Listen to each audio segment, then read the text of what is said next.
قیامت کا دن کبھی نہیں آنے والا ہے, کبھی نہیں آنے, بلکہ یہ تو قیامت ہی کو جھٹلاتی ہیں. اس دن انسان کہے گا کہ کہاں ہے بھاگنے کی جگہ. ایک مسلمان کے لیے جتنا اللہ اور اس کے رسولوں پر ایمان لانا ضروری ہے, اتنا ہی فرشتوں, قیامت اور موت کے بعد زندگی یعنی روز آخرت پر بھی ایمان لانا ضروری ہے, اور اس کا انکار بھی ایک شخص کو دین اسلام سے خارج کر دیتا ہے. قیامت یعنی اس مادی دنیا کی تباہی اور موت کے بعد انسانوں کا دوبارہ زندہ ہونا ایک ایسی اٹل حقیقت ہے جس کا کوئی بھی صاحب عقل شخص انکار نہیں کر سکتا, کیونکہ اسے روکنا انسانوں کے بس میں نہیں ہے, بالکل ایسے ہی جیسے موت انسانوں کے بس میں نہیں ہے. نہ کوئی اسے روک سکتا ہے اور نہ کوئی اس کا انکار کر سکتا ہے. مگر آج بھی کچھ ایسے غیر مسلم موجود ہیں جو کہ اس قیامت کا نہ صرف انکار کرتے ہیں بلکہ اس بات پر اعتراض کرتے ہیں کہ مرنے کے بعد جب ہماری ہڈیاں بالکل بوسیدہ ہو جائیں گی تو کس طرح سے یہ ممکن ہے کہ کوئی بھی خدا یا اللہ کی ذات انہیں دوبارہ سے ایک بار پھر سے اکٹھا کر کے ہمیں میدان محشر کے اندر اپنے سامنے اکٹھا کرے اور ہمارے ساتھ سزا و جزا کا معاملہ کرے. یہ تو بالکل ناممکن سی بات ہے. لیکن یہ کم عقل اس بات کو بھول جاتے ہیں کہ اسی اللہ نے انہیں دنیا کے اندر ایک بے جان پانی کے قطرے سے پیدا کیا, ان میں جان یعنی روح کو پھونکا اور اس کے بعد ان کے لیے موت رکھی. جو اللہ کی ذات ان کو پہلی مرتبہ پیدا کر سکتی ہے, اس کے لیے دوبارہ سے ان کو موت کے بعد زندہ کرنا کون سا مشکل کام ہے. اگر ہم انسان اپنی تاریخ کا مطالعہ کریں تو ہمیں اندازہ ہوگا کہ ہم انسان ہر لمحہ قیامت کے حالات کی طرف مسلسل بڑھ رہے ہیں, جیسے ایک بس اپنی منزل کی طرف مسلسل بڑھتی چلی جا رہی ہے. مگر کچھ مسافروں کو تو اس کا احساس ہے اور کچھ کو منزل پر پہنچ کر یعنی قیامت کے دن کو اپنے سامنے دیکھ کر اس کا احساس اور اس کا یقین ہوگا. انسانوں کی آبادی 1804 کے اندر 1 ارب تک پہنچنے کے اندر 2 لاکھ سال لگ گئے, لیکن اگلے 100 سال کے بعد یعنی 1927 کے اندر یہ ڈبل ہو گئی یعنی 2 بلین. اگلے 50 سال کے اندر یہ ڈبل ہو گئی یعنی 1974 کے اندر 4 بلین, اور آج ہم انسان 2023 کے اندر ڈبل یعنی 8 بلین کی آبادی کو کراس کر چکے ہیں. انسان مسلسل بڑھتے جا رہے ہیں اور جگہ مسلسل کم پڑ رہی ہے. وسائل دنیا کے اندر لمیٹڈ ہونے کی وجہ سے مسلسل کم ہو رہے ہیں. ہر روز 828 ملین لوگ یعنی دنیا کی آبادی کا 10% لوگ سڑکوں پر بھوکا سوتے ہیں. دنیا کی آبادی کا 30% صرف 2 وقت کا کھانا ہی کھا پاتی ہے. آج بھی آپ اگر اپنے ارد گرد ذرا غور کریں تو دنیا کے اندر اس وقت زیادہ تر ترقی یافتہ ملک وہی ہیں جن کی آبادی تھوڑا سا کم ہے. یہ انسانی آبادی ہر لمحہ ملٹی پلائی ہو کر ایک خطرناک حد تک انسانوں کی آبادی کو مسلسل بڑھا رہی ہے, جن میں سے موت سے ختم ہونے والے لوگ بہت کم ہیں, اور اس آبادی کو بڑھانے والے لوگ مسلسل بہت زیادہ تعداد کے اندر دنیا میں اس وقت بھی موجود ہیں. اگر یہ معاملہ ایک گھر کے اندر ہو کہ وہاں کے لوگوں کی آبادی تو مسلسل بڑھتی جائے اور ان کی جائیداد بہت کم ہو, تو وہ اس جائیداد کے لیے ایک دوسرے سے لڑیں گے, یہاں تک کہ ایک دوسرے کی جان کے دشمن بھی بن جائیں گے. اب ذرا اسی سینیریو کو دنیا کے ہر ایک ملک پر اپلائی کر کے سوچیں کہ جب دنیا کے اندر وسائل مسلسل کم ہوں گے تو لوگ کیسے ایک دوسرے کو زندہ رہنے کے لیے قتل کرنا شروع کریں گے. دنیا میں ظلم و ستم کا ایک نہ ختم ہونے والا سلسلہ شروع ہو جائے گا. ہر روز اس دنیا کے اندر تقریباً 5 لاکھ لوگ نئے پیدا ہوتے ہیں اور تقریباً 1.5 لاکھ لوگ ہی مرتے ہیں. ہر انسان چاہتا ہے کہ اس کی اولاد بڑھے, اس کی نسل مسلسل پھیلے, مگر جب یہ حد سے بڑھ جائے گی تو اسے ختم کرنے کے لیے قدرت ہر 100 سال کے بعد خود سے مداخلت کرتی ہے قدرتی آفات کی صورت میں, مثلاً کوئی وائرس, زلزلے, طوفان یا کسی جنگوں کی صورت.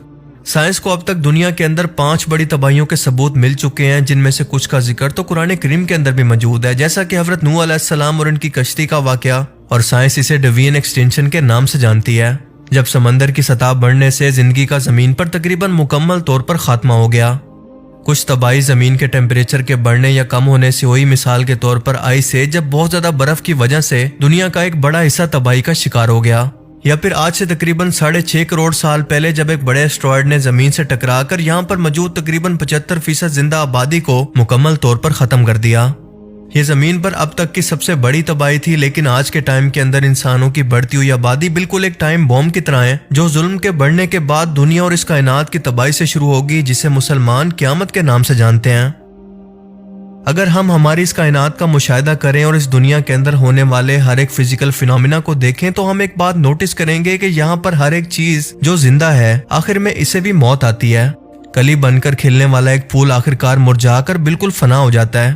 ایک بیج سے شروعات کرنے والے درخت کی بھی آخرکار طبعی عمر پوری ہونے کے بعد وہ اس دنیا کو چھوڑ جاتا ہے. بالکل اسی طرح سے جانور, پرندے, انسان, اس کائنات کے اندر موجود پلینٹس, سٹارز, گلیکسیز, ہر ایک چیز کے اندر آپ کو بالکل ایک یہی تسلسل نظر آئے گا جو کہ ایک قدرتی عمل ہے.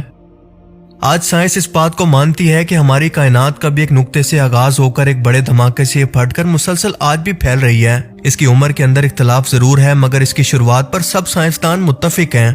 حالیہ سائنسی تحقیقات کے مطابق انسان اب تک اس یونیورس کا کنارہ یا پھر اس کا سینٹر پوائنٹ تلاش کرنے کی غلطی میں رہا، مگر اب ان کو بالکل احساس ہو چکا ہے کہ یہ کائنات دراصل بالکل ایک ببل کی طرح ہے اور ہم انسان اس ببل کے اندر کہیں پر موجود ہیں۔ ہمارا وجود اس کائنات کے اندر اتنا چھوٹا ہے کہ ہم جس بھی کنارے کی طرف، جس بھی ڈائریکشن کی طرف دیکھیں تو وہ اس کائنات کا مڈل یا اس کا مرکز ہی بنتا ہے، یعنی اس کائنات کا کوئی کنارہ، کوئی بھی مرکز موجود ہی نہیں ہے۔ ہمارے لیے یہ لامحدود یا پھر انفینائٹ ہے۔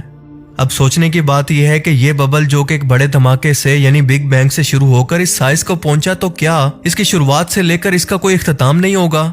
جیسے زمین پر موجود ہر ایک زندہ چیز کی شروعات ہوتی ہے اور آخرکار ایک دن اس کا خاتمہ بھی۔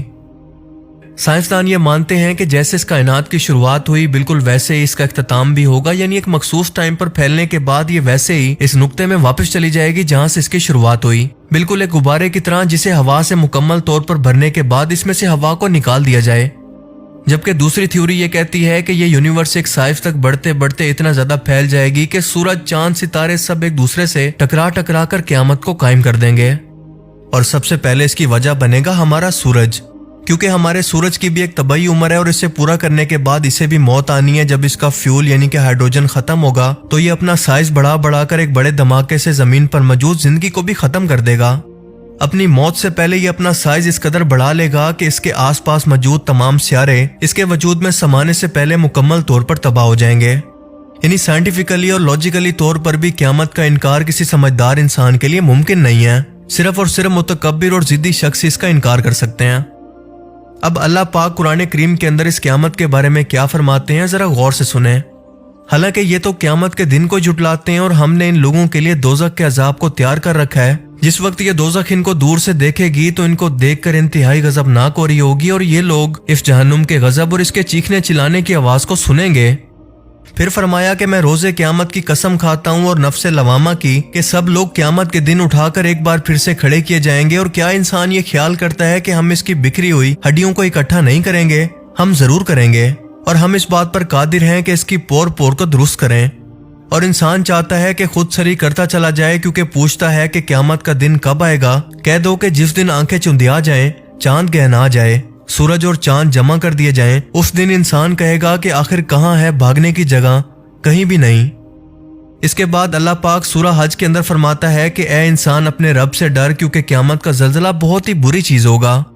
اس کے بعد اللہ نے قرآن پاک کے اندر قوم عاد اور سمود کی مثال بیان کر کے اس بحث کو ہی ختم کر دیا کہ ان طاقتور قوموں نے بھی ہمارے عذاب کی تباہی کو جھٹلایا تھا، لہٰذا قوم سمود کو ایک بڑے دھماکے سے ہلاک کر دیا گیا اور قوم عاد کو شدید طوفانی آندھی سے۔ اور وہ دن بھی آنے والا ہے جب ایک سور کو پھونکنے کے بعد تمام پہاڑ اور زمین کو ریزہ ریزہ کر دیا جائے گا۔